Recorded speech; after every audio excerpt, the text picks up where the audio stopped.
से बोलिए श्री सत्यनारायण भगवान की जय।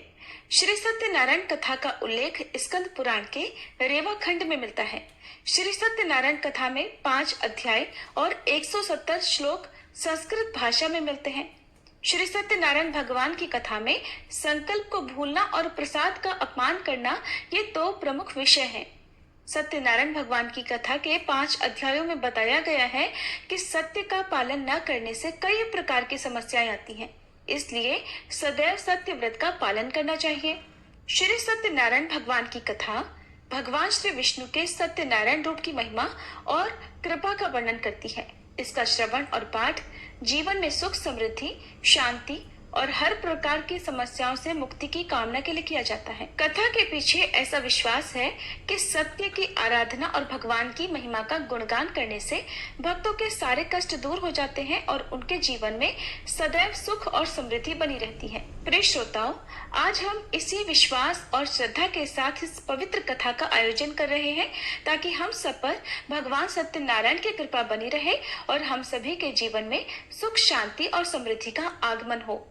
अब हम सभी मिलकर भगवान की इस पावन कथा का श्रवण करते हैं और भगवान से प्रार्थना करते हैं कि वे हमारे सभी मनोरथों को पूर्ण करें। कथा से पहले हम सब भगवान सत्यनारायण का ध्यान करते हैं, जिनका स्वरूप शांति से पूर्ण है, जो शेषनाग पर शयन करते हैं और जिनकी नाभि में कमल है।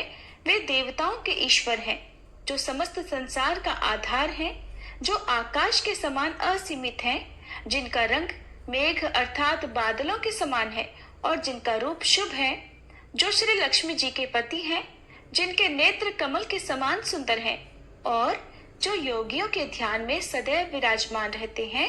हम सब उन भगवान श्री विष्णु की वंदना करते हैं, जो संसार के सभी भयों का नाश करने वाले और समस्त लोगों के एकमात्र स्वामी हैं। प्रेम से बोलिए श्री सत्यनारायण भगवान की जय। श्री लक्ष्मी नारायण भगवान की जय। पौराणिक कथा के अनुसार एक समय नैमिषारण्य तीर्थ में शौनक आदि 88,000 ऋषियों ने श्री सूत जी से कहा, हे प्रभु, इस कलयुग में वेद विद्या रहित मनुष्यों को प्रभु भक्ति किस प्रकार मिलेगी और उनका उद्धार कैसे होगा? हे मुनिश्रेष्ठ, कोई ऐसा तप कहिए जिससे थोड़े समय में पुण्य प्राप्त होवे और मनोवांछित फल मिले। ऐसी कथा को सुनने की हमारी इच्छा है। सर्वशास्त्र ज्ञाता श्री सूत जी बोले, हे वैष्णवों में पूज्य, आप सबने प्राणियों के हित की बात पूछी है। अब मैं उस श्रेष्ठ व्रत को आप लोगों से कहूंगा जिस व्रत को नारद जी ने श्री लक्ष्मी नारायण भगवान से पूछा था और लक्ष्मीपति ने मुनिश्रेष्ठ नारद जी से कहा था। सो ध्यान पूर्वक सुनो। एक समय योगीराज नारद जी दूसरों के हित की इच्छा से अनेक लोकों में घूमते हुए मृत्यु लोक में आ पहुंचे। यहाँ अनेक योनियों में जन्मे हुए प्रायः सभी मनुष्यों को अपने कर्मों के अनुसार अनेकों दुखों से पीड़ित देखकर सोचा कि किस यत्न के करने से निश्चय ही प्राणियों के दुखों का नाश हो सकेगा। ऐसा मन में सोचकर देवर्षि मुनि श्री विष्णु लोक को गए। वहाँ श्वेत वर्ण और 4 भुजाओं वाले देवों के ईश नारायण को देखकर, जिनके हाथों में शंख, चक्र, गदा और पद्म थे तथा वरमाला पहने हुए थे, स्तुति करने लगे। हे भगवान, आप अत्यंत शक्ति से संपन्न हैं। मन तथा वाणी भी आपको नहीं पा सकती। आपका आदि मध्य अंत भी नहीं है। आप निर्गुण स्वरूप, सृष्टि के आदि भूत और भक्तों के सभी दुखों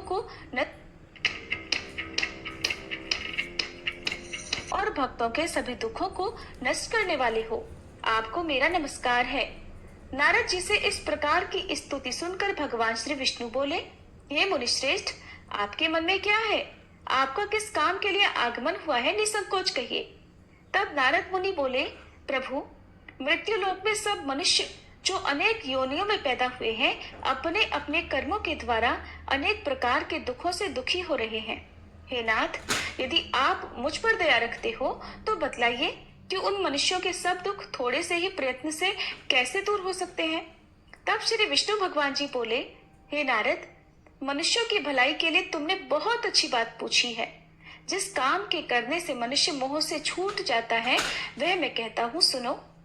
बहुत पुण्य देने वाला स्वर्ग तथा मृत्युलोक दोनों में दुर्लभ एक अत्यंत उत्तम व्रत है। आज मैं प्रेमवश होकर तुमसे कहता हूँ, श्री सत्यनारायण भगवान का ये व्रत अच्छी तरह विधि पूर्वक करके मनुष्य धरती पर आयु पर्यंत सुख भोग कर मरने पर मोक्ष को प्राप्त होता है। श्री भगवान के वचन सुनकर नारद मुनि बोले, हे भगवान, उस व्रत का फल क्या है, क्या विधान है, और किसने यह व्रत किया है, और किस दिन यह व्रत करना चाहिए, विस्तार पूर्वक कहिए।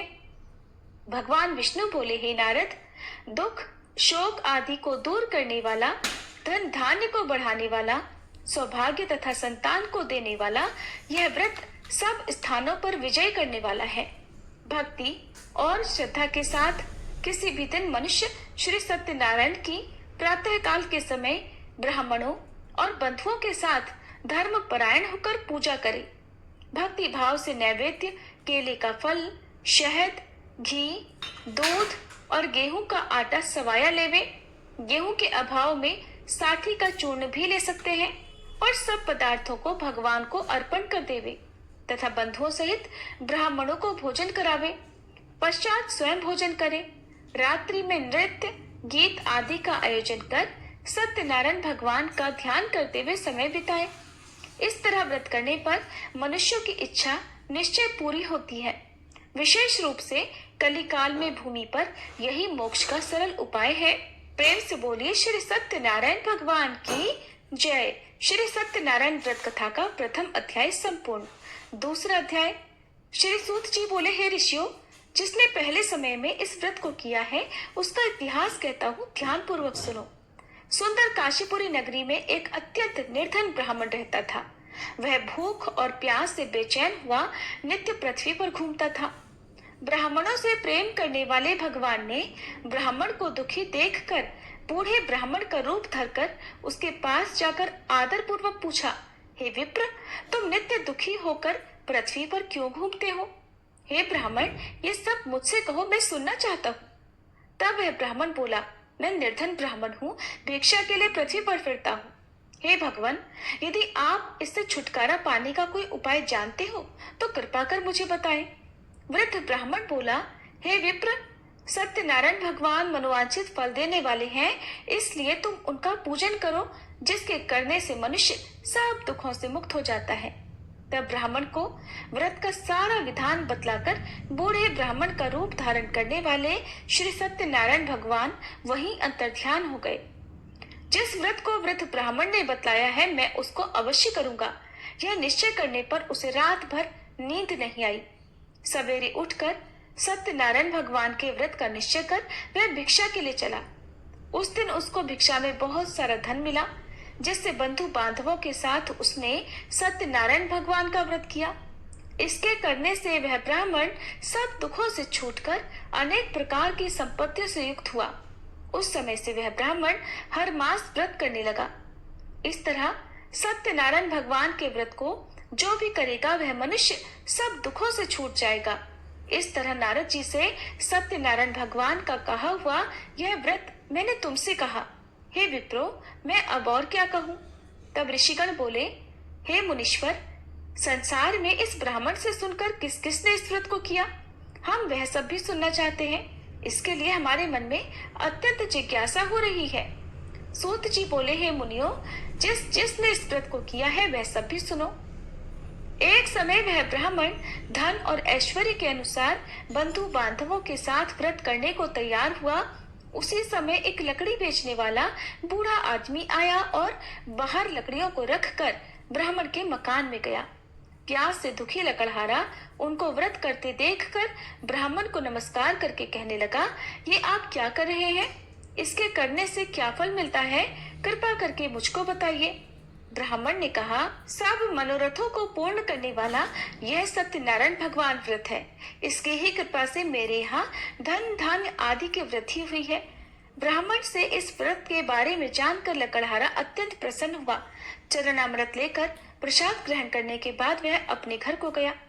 अगले दिन लकड़हारे ने अपने मन में इस प्रकार का संकल्प लिया कि आज गांव में लकड़ी बेचने से जो धन मिलेगा उसी से सत्यनारायण भगवान का उत्तम व्रत करूंगा।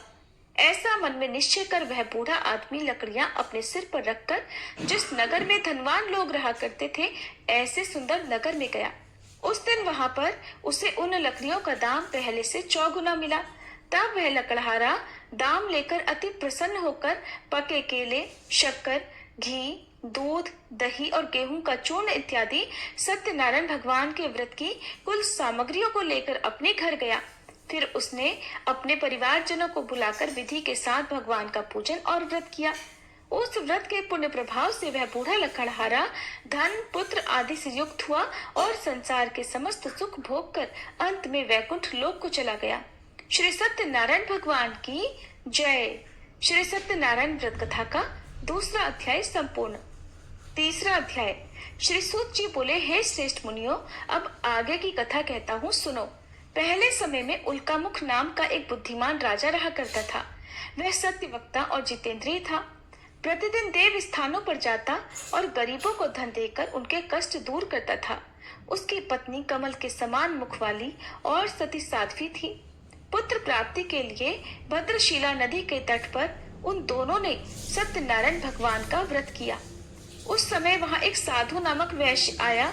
उसके पास व्यापार के लिए बहुत सारा धन था। वह नाव को किनारे पर ठहराकर राजा के पास आ गया और राजा को व्रत करते देखकर विनय के साथ पूछने लगा, हे राजन, भक्ति युक्त चित्त से ये आप क्या कर रहे हैं? मेरी सुनने की इच्छा है, सो आप मुझे ये बताइए। तब राजा बोला, हे वैश्य, अपने बांधवों के साथ पुत्र आदि की प्राप्ति के लिए यह महाशक्तिवान सत्यनारायण भगवान का व्रत और पूजन में कर रहा हूँ। राजा के वचन सुनकर साधु आदर से बोला, हे राजन, मुझसे भी इसका सब विधान कहो। मैं भी आपके कहे अनुसार इस व्रत को अवश्य करूंगा। मेरी भी कोई संतान नहीं है और मुझे विश्वास है कि इस व्रत के करने से निश्चय ही मुझे संतान प्राप्ति होगी। तब राजा से सब विधान सुनकर व्यापार से निवृत्त होकर वह आनंद के साथ अपने घर को गया। साधु ने अपनी स्त्री को संतान देने वाले इस व्रत को सुनाया और प्रण किया कि जब मेरे यहाँ संतान होगी तब मैं इस व्रत को करूंगा। साधु ने ऐसे वचन अपनी पत्नी लीलावती से कहे। एक दिन उसकी पत्नी पति के साथ आनंदित होकर सांसारिक धर्म में प्रवृत्त होकर श्री सत्यनारायण भगवान की कृपा से गर्भवती हो गई और 10वें महीने में उसके एक सुंदर कन्या का जन्म हुआ। वह कन्या दिनों दिन इस तरह बढ़ने लगी जैसे शुक्ल पक्ष का चंद्रमा बढ़ता है।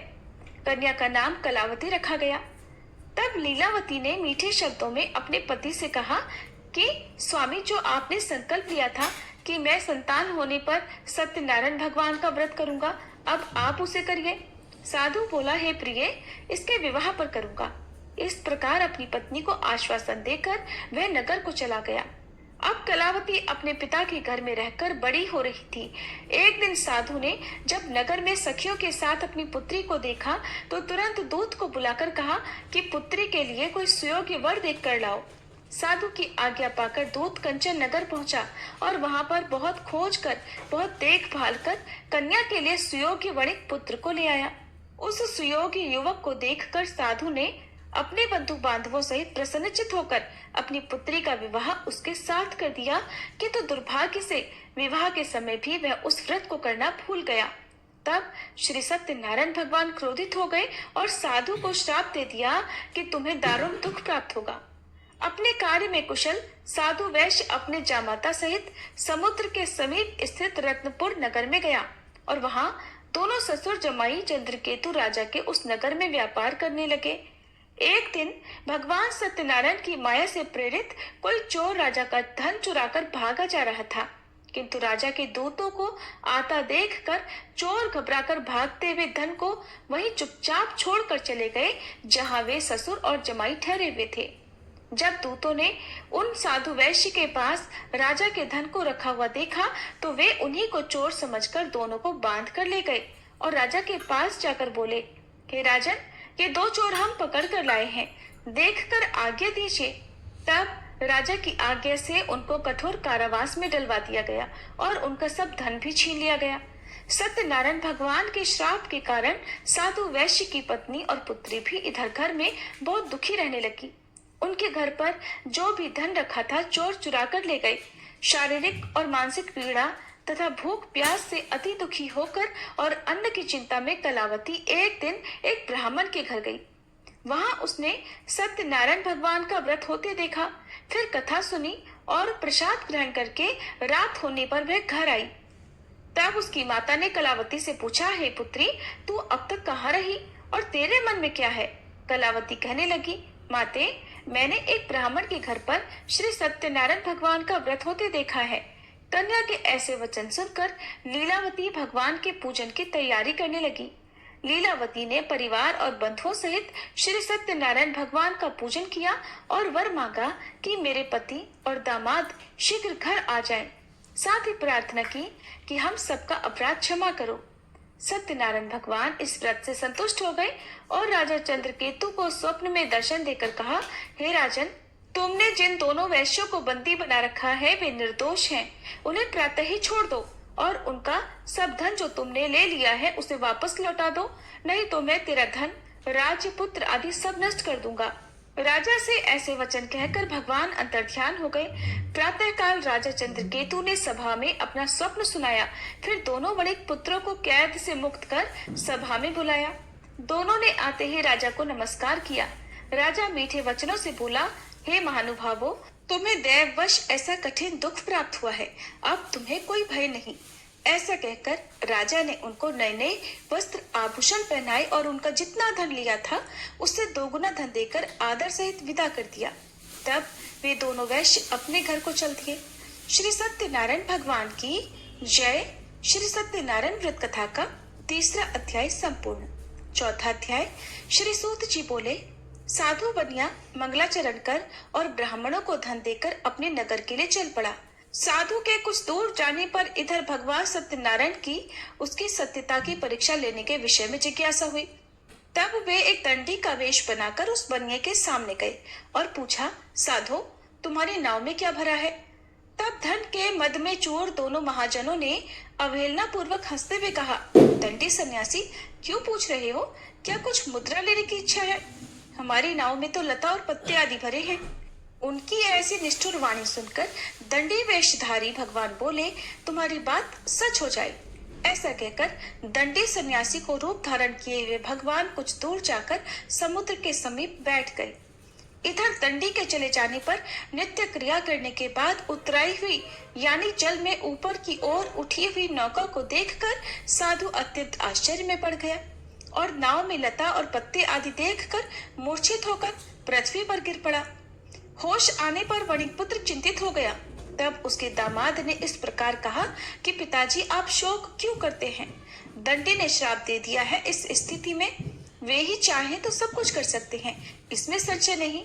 अतः उन्हीं की शरण में हमको चलना चाहिए और वहीं मन की इच्छा पूर्ण होगी। दामाद की बात सुनकर वह साधु बनिया उनके पास गया और वहां दंडी को देखकर उसने भक्ति पूर्वक उन्हें प्रणाम किया तथा आदर पूर्वक कहने लगा कि आपके सम्मुख मैंने जो कुछ कहा है, असत्य भाषण रूप अपराध किया है, आप कृपया मेरे उस अपराध को क्षमा कर दीजिए। ऐसा कहकर बार बार प्रणाम करके वह महान शोक से व्याकुल हो गया।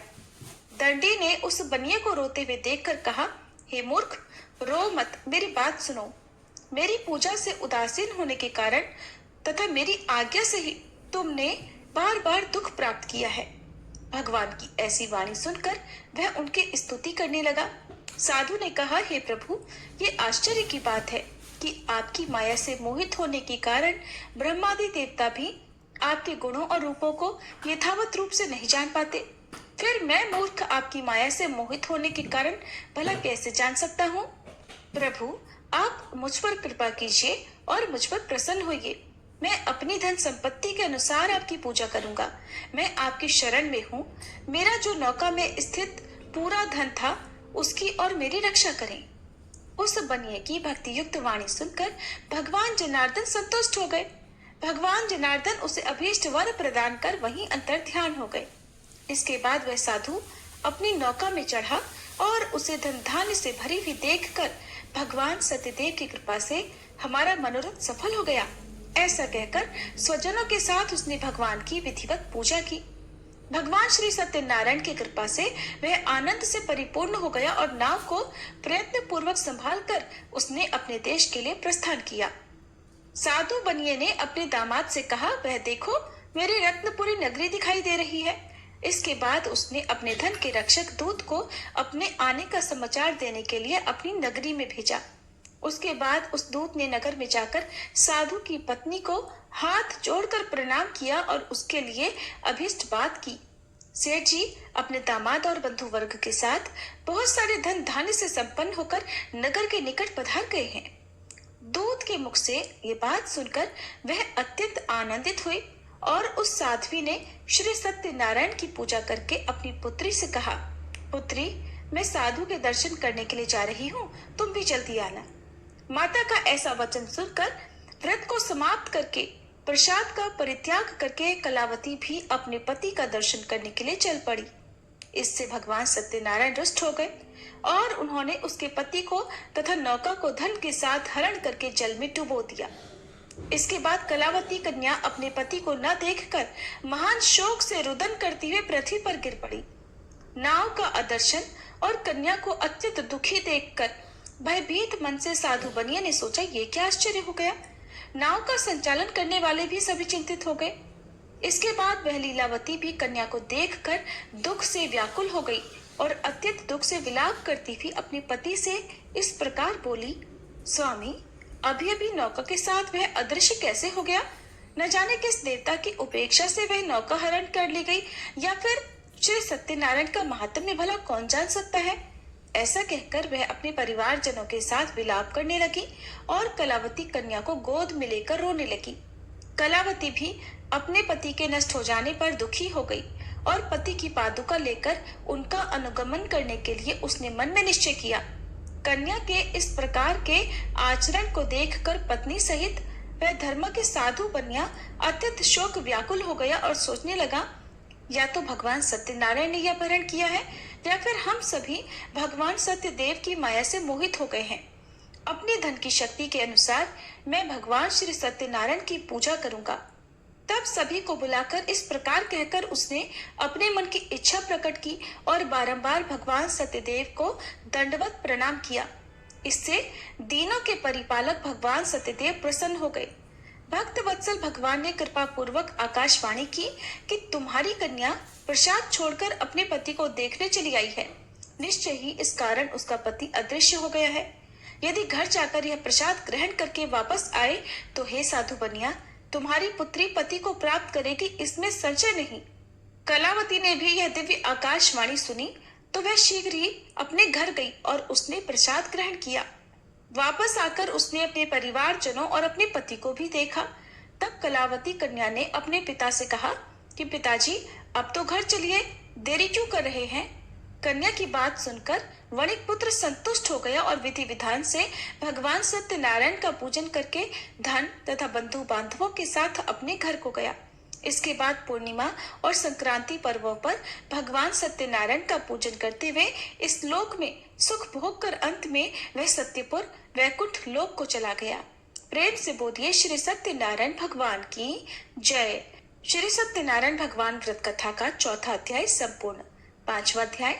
श्री सूत जी बोले, श्रेष्ठ मुनियों, अब इसके बाद मैं दूसरी कथा कहूंगा। आप लोग ध्यान पूर्वक सुनिए। अपनी प्रजा का पालन करने में तत्पर तुंगध्वज नामक एक राजा था। उसने सत्यदेव के प्रसाद का परित्याग करके दुख प्राप्त किया। एक बार वह वन में बहुत से पशुओं को मारकर वट वृक्ष के नीचे आया। वहां उसने देखा कि गोपगण बंधु बांधवों के साथ संतुष्ट होकर भक्ति पूर्वक भगवान सत्यदेव की पूजा कर रहे हैं।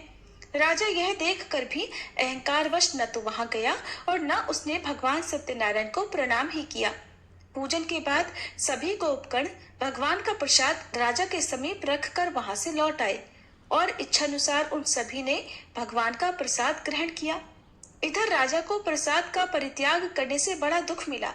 उसका संपूर्ण धन, धान्य और सभी सौपुत्र नष्ट हो गए। राजा ने मन में यह निश्चय किया कि अवश्य ही भगवान सत्यनारायण ने हमारा नाश कर दिया है, इसलिए मुझे वहां जाना चाहिए जहां श्री सत्यनारायण का पूजन हो रहा था। ऐसा मन में निश्चय करके वह राजा गोपगणों के समीप गया और उसने गोपगणों के साथ भक्ति श्रद्धा से युक्त होकर विधि पूर्वक भगवान सत्यदेव की पूजा की। भगवान सत्यदेव की कृपा से वह पुनः धन और पुत्रों से संपन्न हो गया तथा इस लोक में सभी सुखों का उपभोग कर अंत में सत्यपुर वैकुंठ लोक को प्राप्त हुआ। श्री सूत जी कहते हैं, जो व्यक्ति इस परम दुर्लभ श्री सत्यनारायण के व्रत को करता है और पुण्यमयी तथा फल प्रदायिनी भगवान की कथा को भक्ति युक्त होकर सुनता है, उसे भगवान सत्यनारायण की कृपा से धन धान्य आदि की प्राप्ति होती है। दरिद्र धनवान हो जाता है, बंधन में पड़ा हुआ बंधन से मुक्त हो जाता है, डरा हुआ व्यक्ति भय मुक्त हो जाता है। ये सत्य बात है, इसमें संशय नहीं। इस लोक में वह सभी इच्छित फलों को भोग कर अंत में सत्यपुर वैकुंठ लोक को जाता है। हे ब्राह्मणों, इस प्रकार मैंने आप लोगों से भगवान सत्यनारायण के व्रत को कहा, जिसे करके मनुष्य सभी दुखों से मुक्त हो जाता है। कलयुग में तो भगवान सत्यदेव की पूजा विशेष फल प्रदान करने वाली है। भगवान विष्णु को ही कुछ लोग काल, कुछ लोग सत्य, कोई ईश और कोई सत्यदेव तथा दूसरे लोग सत्यनारायण नाम से कहेंगे। अनेक रूप धारण करके भगवान सत्यनारायण सभी का मनोरथ सिद्ध करते हैं। कलयुग में सनातन भगवान विष्णु ही सत्यव्रत रूप धारण करके सभी का मनोरथ पूर्ण करने वाले होंगे। हे श्रेष्ठ मुनियों, जो व्यक्ति नित्य भगवान सत्यनारायण की इस व्रत कथा को पढ़ता है, सुनता है, भगवान सत्यनारायण की कृपा से उसके सभी पाप नष्ट हो जाते हैं। हे मुनीश्वरों, पूर्व काल में जिन लोगों ने भगवान सत्यनारायण का व्रत किया था, उसके अगले जन्म का वृतांत कहता हूँ, आप लोग सुनिए। महान प्रजा संपन्न शतानंद नाम के ब्राह्मण सत्यनारायण व्रत करने के प्रभाव से दूसरे जन्म में सुदामा नामक ब्राह्मण हुए और उस जन्म में भगवान श्री कृष्ण का ध्यान करके उन्होंने मोक्ष प्राप्त किया। लकड़हारा भील गुहों का राजा हुआ और अगले जन्म में उसने भगवान श्री राम की सेवा करके मोक्ष प्राप्त किया। महाराज उल्कामुख दूसरे जन्म में राजा दशरथ हुए, जिन्होंने श्री रंगनाथ जी की पूजा करके अंत में वैकुंठ प्राप्त किया। इस प्रकार धार्मिक और सत्यव्रती साधु पिछले जन्म के सत्यव्रत के प्रभाव से अपने दूसरे जन्म में मोरध्वज नामक राजा हुआ। उसने आरे से चीरकर अपने पुत्र की आधी देह भगवान विष्णु को अर्पित कर मोक्ष प्राप्त किया। महाराज तुंगध्वज जन्मांतर में स्वयंभू मनु हुए और भगवत संबंधी संपूर्ण कार्यों का अनुष्ठान करके वैकुंठ लोक को प्राप्त हुए। जो गोपगण थे, वे सब जन्मांतर में ब्रजमंडल में निवास करने वाले गोप हुए और सभी राक्षसों का संहार करके उन्होंने भी भगवान का शाश्वत धाम गोलोक प्राप्त किया। प्रेम से बोलिए श्री सत्यनारायण भगवान की जय, श्री लक्ष्मी नारायण भगवान की जय। श्री सत्यनारायण भगवान कथा का पंचम अध्याय संपूर्ण और इसी के साथ कथा समाप्त हुई।